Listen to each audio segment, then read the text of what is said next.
변화산 사건이라고 우리가 잘 알고 있는 내용이죠.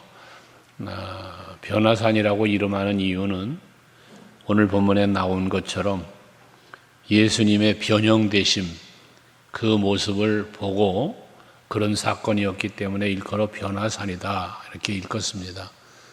그러나 이 사건의 경우는 여기도 높은 산이라고 표현됐고 한 산, 거기 있는 산 등으로 그냥 표현이 되어 있습니다. 근데 지역적으로 볼 때 신학자들의 견해는 헤르몬산이 아니겠느냐라고 추정할 뿐이죠. 어쨌든 어떤 산이었든지 그 지명이 중요한 것이 아니라 지금 이 높은 산에 올라가서 제자들이 특별한 체험을 하게 되었다는 사실입니다. 예수님이 변형되신 것이 중요한 게 아니라 이런 변형되어졌던 예수님의 모습, 여기 엘리야, 모세 등의 이름도 나옵니다만 그런 것들을 보았다는 것이 중요한 거죠. 12 제자 중에 특별히 3 제자가 이렇게 이 산에 예수님과 함께 올라가서 변형되셨던 그 모습을 보았다는 거거든요. 간혹 그런 말씀을 드렸지만 시대마다 어떤 상황마다 사건마다 말씀을 보면 특별한 인물이 항상 있죠. 주인공이 있죠. 주인공. 그것처럼 오늘 여기도 보면 베드로와 야고보와 그 형제 요한 이 3사람이 예수님 앞에 다른 제자들을 두고 이 3사람이 뽑혀서 그래서 따로 셋을 데리고 이 높은 산에 올라갔다는 것이거든요. 이 변형되시는 사건 속의 주인공들이 되었다는 이야기인 것입니다. 여러분들이 신앙생활 하시면서 늘 말하지만 주인공 되는 신앙생활을 할 수 있기를 바라는 거예요. 사실 하나님의 일은 하나님이 하신다고 말씀을 드리잖아요. 하나님의 일은 하나님이 하셔요.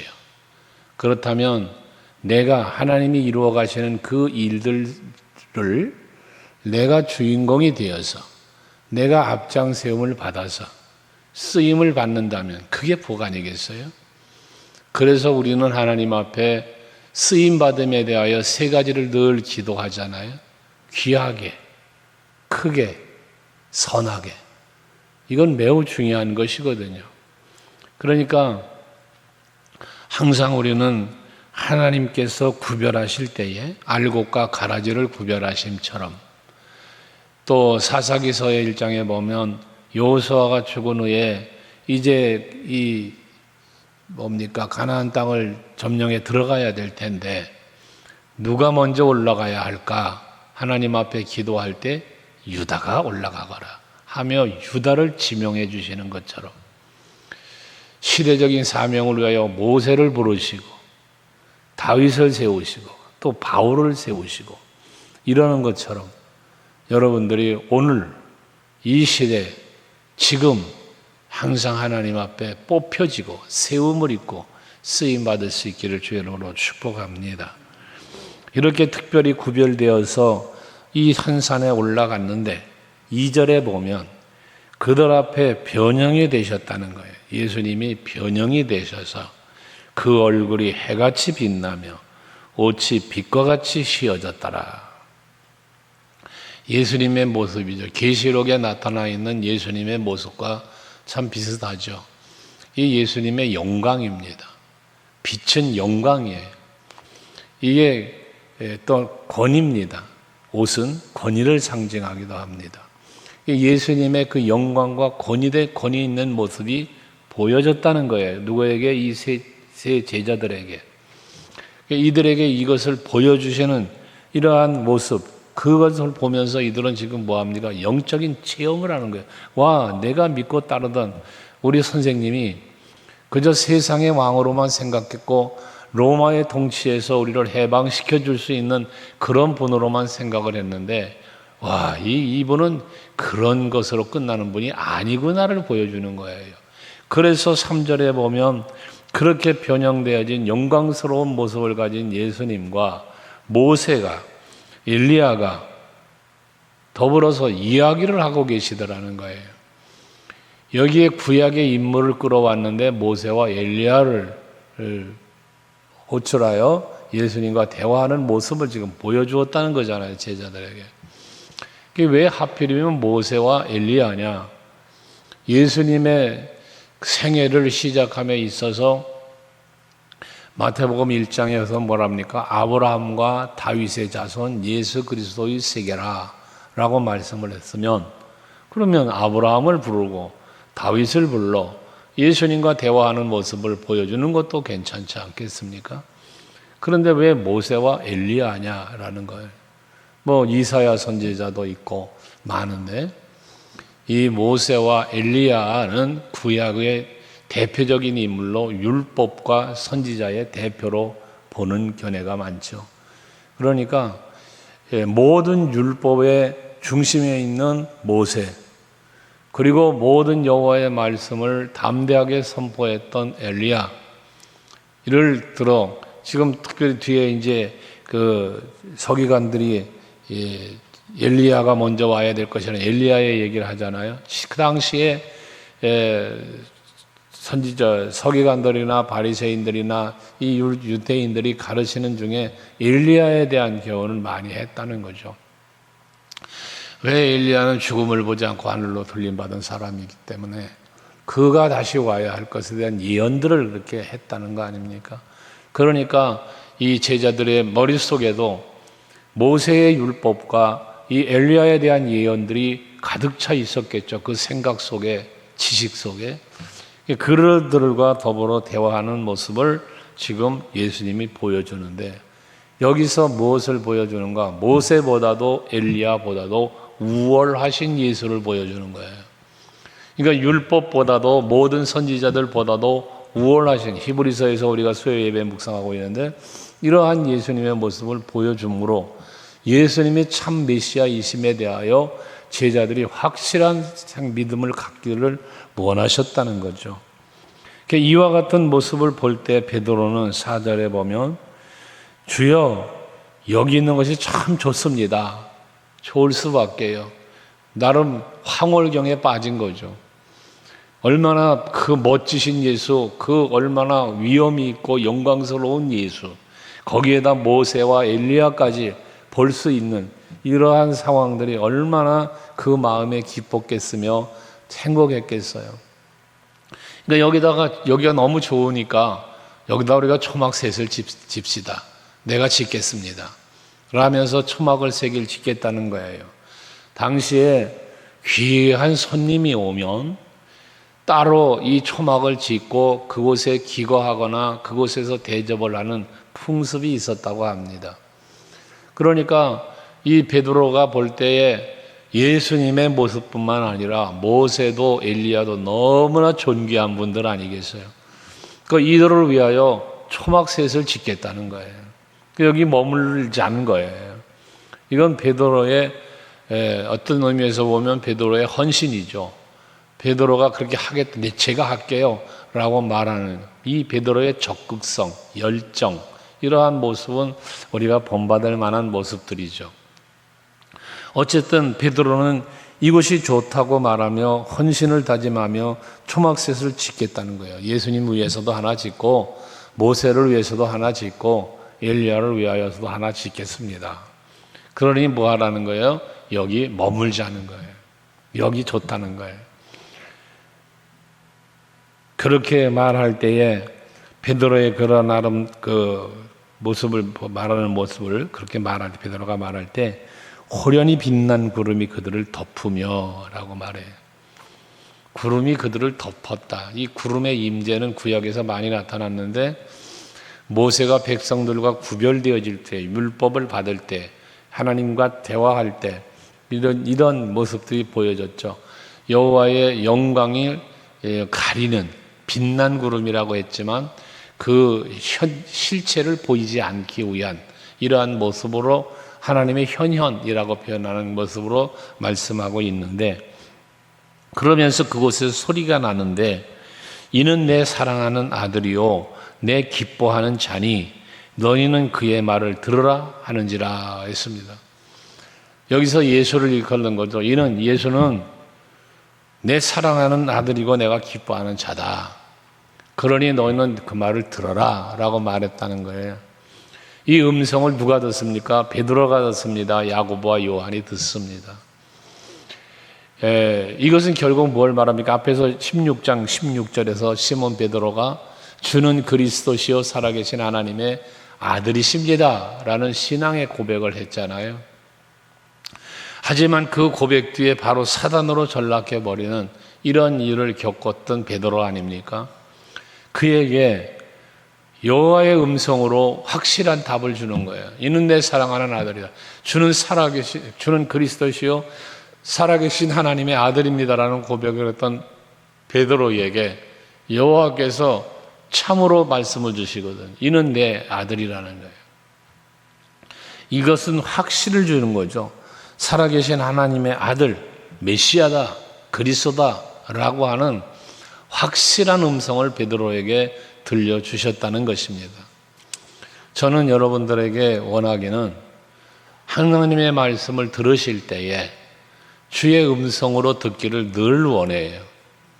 제가 말씀을 전하고 있지만 제가 전하는 이 하나님의 말씀이 이창한 목사의 말이 아니라 하나님의 말씀으로 받으시자는 거예요. 그래서 그 540장 찬송가를 참 제가 많이 부르는 찬송 중에 하나인데 주의 음성을 내가 들으니 라는 찬양이잖아요. 사랑한다는 말일세. 주의 음성을 내가 들으니 내가 그 음성을 들을 수 있을 때 여러분 은혜가 갑절이 돼요. 말씀을 들을 때 사람의 소리로 듣는 것보다 주의 음성으로 들려지면 더 은혜가 되는 거예요. 찬양을 불러도 하나님 앞에 드리는 찬송과 사람 앞에 부르는 찬송이 달라요. 찬송하는 자신의 마음이 다르고 그런 찬송은 듣는 이도 달라요. 하기 때문에 우리들이 항상 하나님 앞에서 하나님 바라보며 하나님을 믿고 하나님께 영광 돌리는 말씀, 기도, 찬송 이 생활이 이루어질 때 거기에 여러분들의 신앙, 여러분의 믿음의 능력이 갑절이 더해지는 거예요. 이게 신앙의 힘이라는 것이거든요.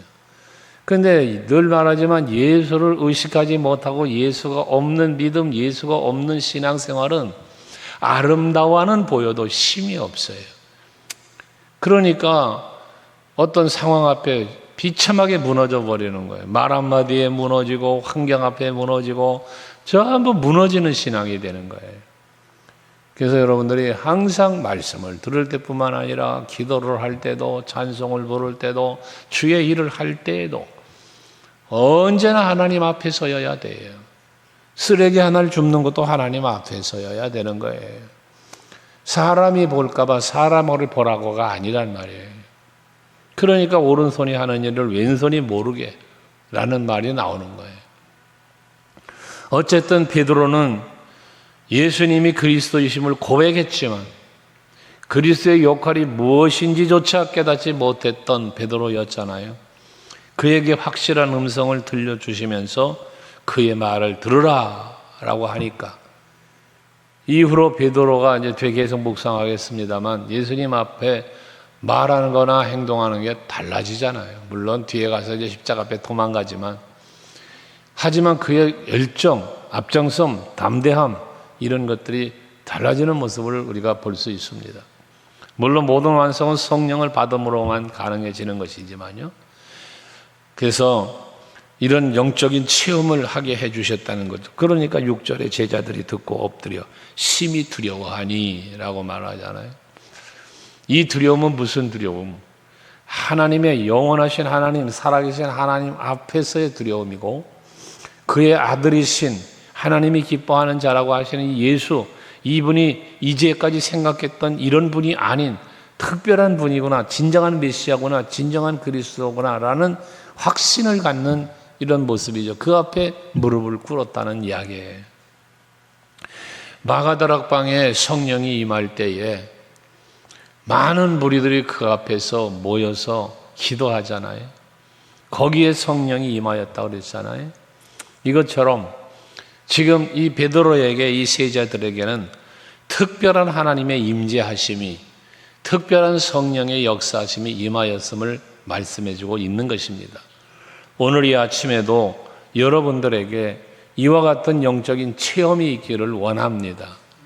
단순히 나 혼자 읊어대는 읊조리는 기도가 아니라 하나님이 내 말을 듣고 있음에 대한 인식과 내가 간구하는 기도에 대한 하나님의 반응을 여러분들이 들으며 느끼며 기도하는 이 아침이 되시자는 겁니다.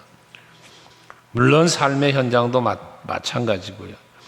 예수께서는 나오사 그랬어요. 예수께서 나와서 어디서 나왔겠어요?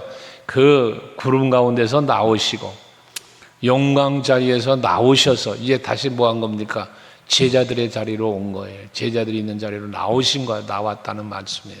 육신의 몸을 입고 이 땅에 오신 것처럼 다시 이제 그 위엄 있고 영광스러웠던 그 자리에서 나오셔서 제자들 앞에 계신 거예요. 일어나라 나야 안심해 하며 위로해 주죠. 제자들이 눈을 떠 주의 음성을 듣고 보니까 오직 예수 외에는 아무것도 보이지 않더라.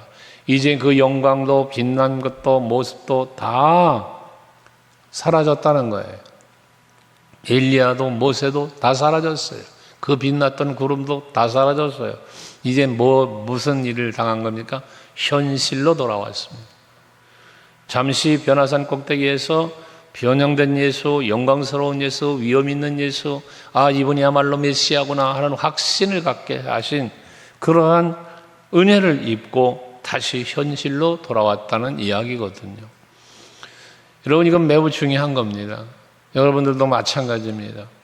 교회에 오셔서 예배하며 말씀을 들으며 기도하며 찬송하며 얻었던 이 영성과 성령의 충만한 힘을 가지고 현실 속으로 들어가셔야 돼요.